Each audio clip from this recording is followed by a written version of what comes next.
At kung kailangan nyo pong ialay ang buhay nyo, mailigtas lamang ang dating Pangulo, gagawin nyo din po ba yon? Yes, Your Honor. See? Kung kaya nyo pong ialay ang buhay nyo, mailigtas ang dating Pangulo.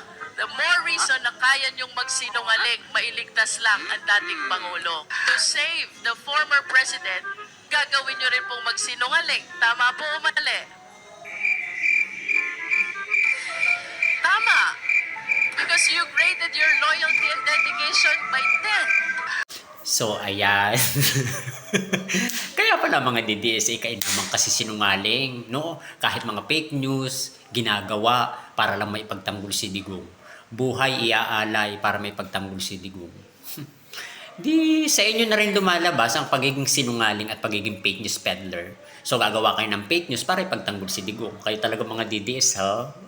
Sana all. Nga nga.